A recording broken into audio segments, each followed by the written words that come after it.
Hello World, Mr. Grey aqui. Esses dias eu ouvi uma conversa muito interessante de duas meninas que discutiam sobre filmes de terror e diziam o quão boas são as obras de horror moderno comparadas às coisas medíocres que eram produzidas antigamente. Bem, faça esse vídeo em resposta a tal comentário tão injusto. Nosso conto de hoje foi escrito por um dos grandes mestres do horror, H.P. Lovecraft, um grande escritor americano que nasceu em 1890 e morreu em 1937. Então, sem mais delongas, vamos para o nosso conto. Os Gatos de Uttar. H.P. Lovecraft.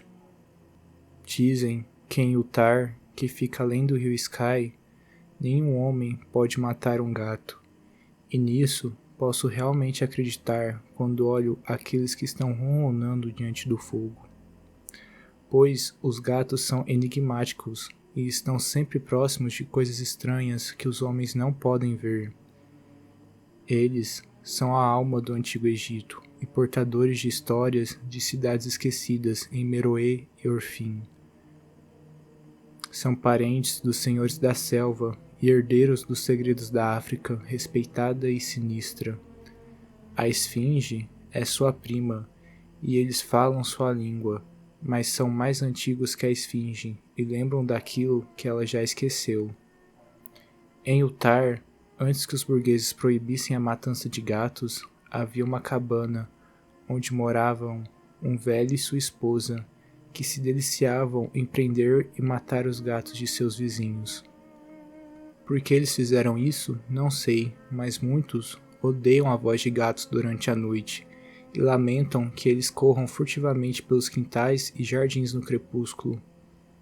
No entanto, seja qual for o motivo, esse velho e sua mulher tiveram prazer em aprisionar e matar todos os gatos que se aproximavam do casebre. E por conta de alguns dos sons ouvidos depois do anoitecer, muitos moradores imaginavam que a maneira deles de matar era extremamente peculiar.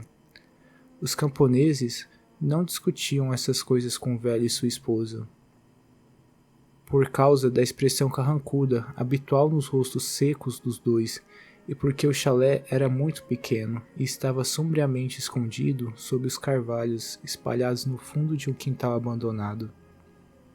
Na verdade, por mais que os donos de gatos odiassem essas pessoas estranhas, eles os temiam mais, e em vez de repreendê-los como assassinos brutais, apenas cuidavam para que nenhum bichinho de estimação se desviasse em direção ao casebre remoto sobre as árvores escuras.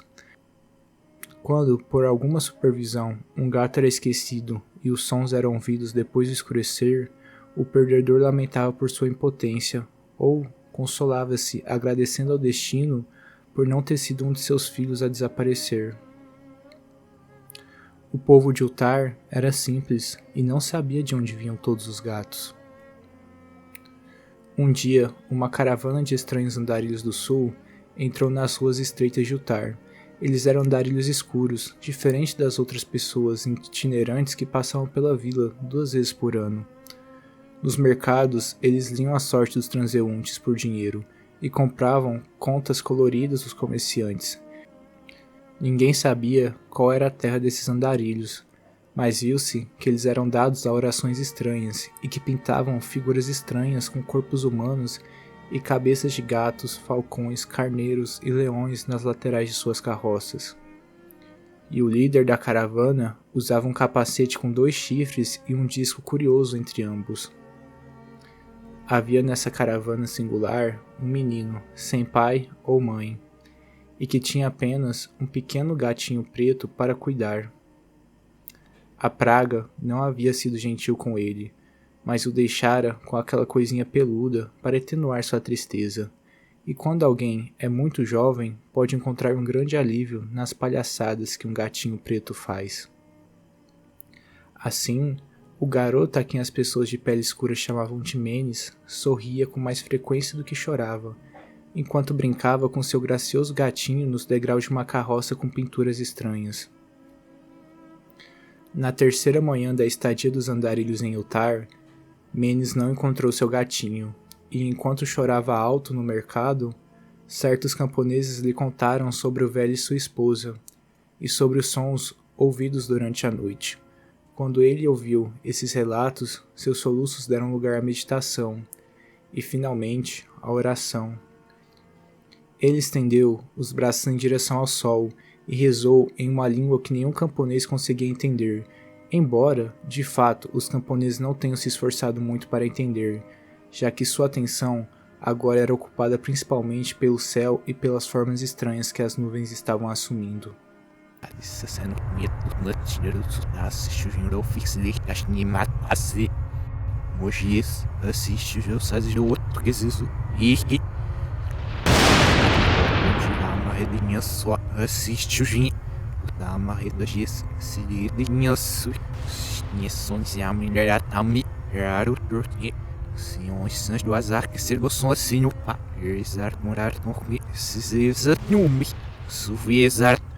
Tudo muito peculiar, mas enquanto o garotinho fazia seu pedido, pareciam se formar no alto figuras sombrias e nebulosas, de coisas exóticas, de criaturas híbridas, coroadas com discos ladeados com chifres.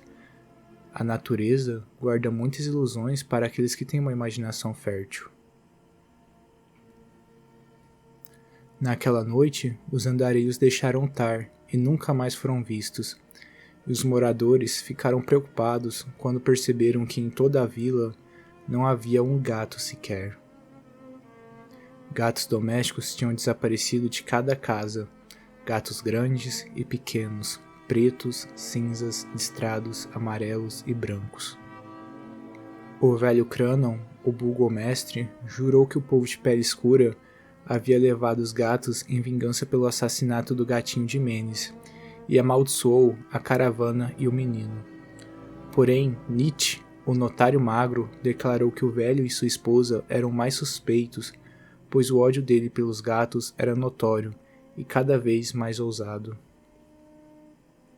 Ainda assim, ninguém tinha coragem de se queixar ao casal sinistro, mesmo quando o pequeno Atal, o filho do estalajadeiro, jurou ter visto ao anoitecer todos os gatos de Utar naquele maldito quintal, sobre as árvores, andando devagar e solenemente em um círculo ao redor da cabana, em pares, como se estivessem realizando algum inédito rito bestial. Os camponeses não sabiam se podiam acreditar em um garoto tão pequeno, e apesar de temerem que o par maligno tenha encantado os gatos até a morte, preferiam não repreender o velho até que o encontrassem do lado de fora de seu quintal escuro e odioso. Utar foi dormir com raiva, e ao amanhecer, quando o povo acordou, lá estavam todos os gatos de volta à sua casa, grandes e pequenos, pretos, cinzas, listrados, amarelos e brancos, não faltava nenhum. Os gatos ronronavam alto, sonoros e gordos. Os cidadãos conversaram entre si sobre o caso e ficaram maravilhados. O velho Cranon, mais uma vez, insistiu que os homens de pele escura os haviam levado, já que os gatos não retornavam vivos da cabana do velho e de sua esposa, mas todos concordavam em uma coisa, que a recusa de todos os gatos em comer suas porções de carne ou beber seus potinhos de leite era extremamente curiosa. E por 2 dias inteiros, os elegantes e preguiçosos gatos de Utar não tocaram em sua comida, apenas cochilaram perto do fogo ou sobre o sol. Passou uma semana antes que os moradores notassem que não haviam luzes acesas na janela da cabana ao anoitecer, e Nietzsche observou que ninguém tinha visto o velho ou sua esposa desde a noite que os gatos sumiram. Na semana seguinte, o burgomestre decidiu superar seus medos e ir até a casa estranha e silenciosa, por uma questão de obrigação, embora, ao fazê-lo, tivesse o cuidado de levar consigo o ferreiro Shang e o lapidador Tu como testemunhas. E quando arrombaram a porta frágil, encontraram apenas isto: 2 esqueletos humanos limpos, sem carne nem pele, no chão de terra, e vários besouros rastejando nos cantos sombrios. Mais tarde, houve muita conversa entre os habitantes de Utar. Zat, o legista, discutiu longamente com Nietzsche, o notário magro, e Crânio, Shang e Tu estavam sobrecarregados de perguntas. Até o pequeno Natal, o filho do estalajadeiro foi interrogado e recebeu um doce como recompensa. Eles falavam do velho e de sua esposa, da caravana de andarilhos escuros, do pequeno Menes e do seu gatinho preto, da oração de Menes, do céu durante a prece, do comportamento dos gatos na noite em que a caravana partia e do que foi encontrado mais tarde na cabana, sobre as árvores escuras no horrível quintal. E no final, os burgueses aprovaram a lei notável, que até hoje é contada pelos comerciantes em Hartag e discutida pelos viajantes de Nir, a saber, em Uttar, nenhum homem pode matar um gato.